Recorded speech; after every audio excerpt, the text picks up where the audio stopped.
Hello everybody, my name is Jeanette Sizikowski. I'm a Feng Shui consultant and I'm here to share with you today what the 5 elements are and how we use them in Feng Shui. The 5 elements in Chinese metaphysics govern everything. The elements are also known as phases or transitions. We can talk about them seasonally. All the months have different elements that they're associated with. Planets actually have elements that they're associated with as well. So even when astrologers are talking about time, they are thinking about these elements as well. The theory of the 5 elements was created by the same school that created the yin-yang theory. And yin-yang is all about happiness, harmony, balance.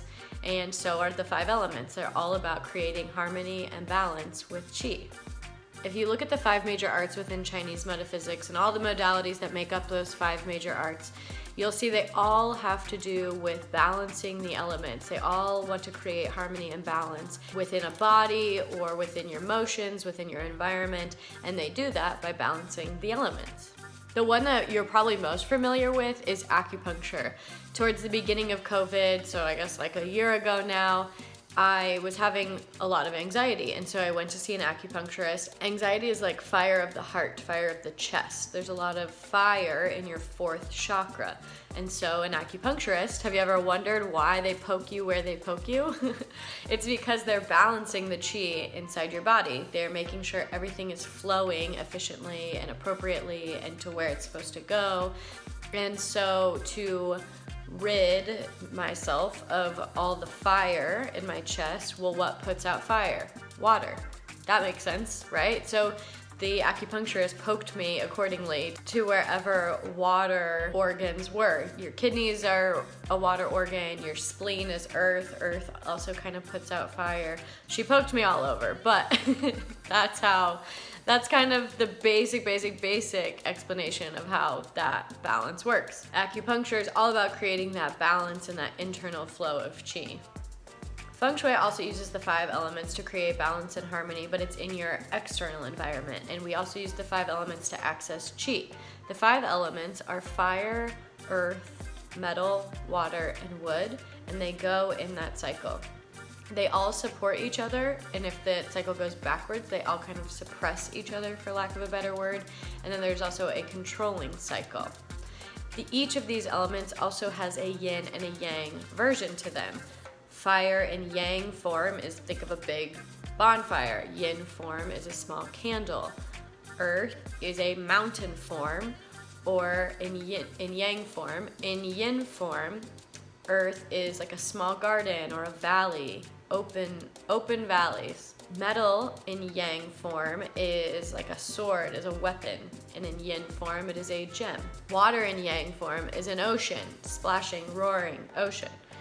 In yin form, it is a small puddle or a drip, small amount of water, still water. Wood in yang form is active, growing trees, plants, lushness. In yin form, wood is like a vine. Think like a Virginia creeper. So there are a few different ways that this cycle works in all of the different modalities, but we'll talk about Feng Shui today. In Feng Shui, there's the generating cycle, which is the most common, what I just listed. Wood feeds fire, fire feeds earth, earth feeds metal, metal feeds water, water feeds wood. That's the generating cycle. That one makes sense. Then you have the controlling cycle. This is a bit more of an aggressive way to control the elements.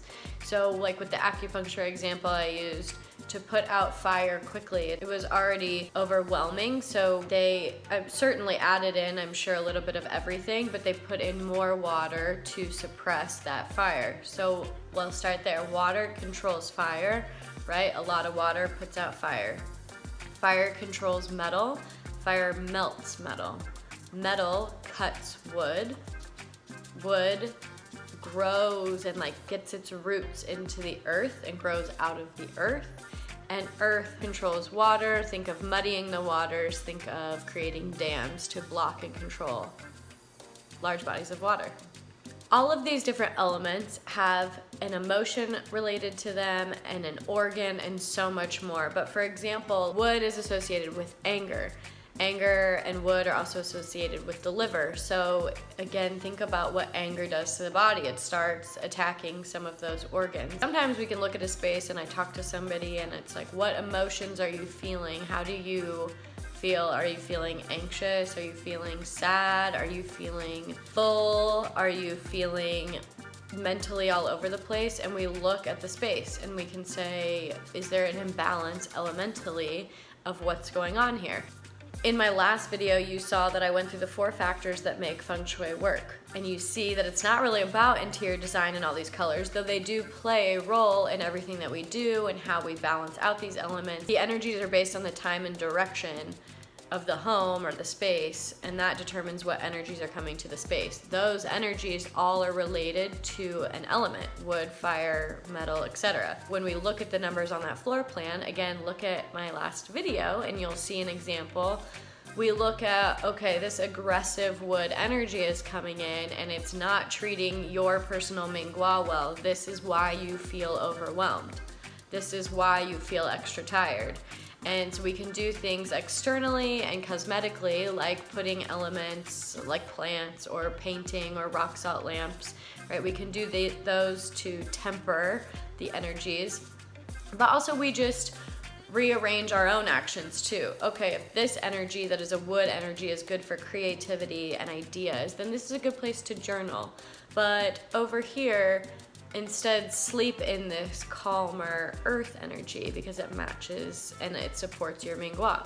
So that leads me to my next point. What's your Ming Gua? Everybody has a personal energy number, or Ming Gua, associated with them. It's given to them at birth and it kind of influences who they get along with, their lucky directions, how they work, kind of their personality a little bit. And so for future videos and just for today, it's really good to know, and moving forward, it's really good to know your personal energy number. It gives you some insights similar to your Myers-Briggs, similar to your Ayurveda, similar to your human design. It's just another thing that gives you some insight about yourself. I created a really easy chart, know your birthday. Click on the link below in the description, go find your birthday in the correct row, go to the appropriate column, male or female, and in that column it tells you the energy number associated with you based on your birthday.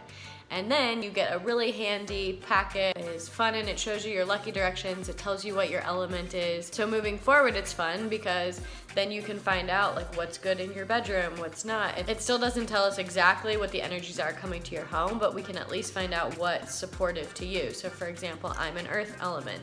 So having a lot of plants around can be irritating. Having a ton of fire can be overwhelming to me, right? Fire puts out earth. Wood attacks earth. So I need to have an appropriate balance of those things in my environment. So I hope that explains a little bit of the 5 elements. I'm gonna dive so much more into each of them individually in future videos. I'm also going to be doing room critiques. So knowing your personal energy number, your Ming Gua, and the element that's associated with you, it'll be very helpful moving forward when I critique rooms and say, if you're a water person, you'll wanna do this. If you're a wood person, this is really helpful.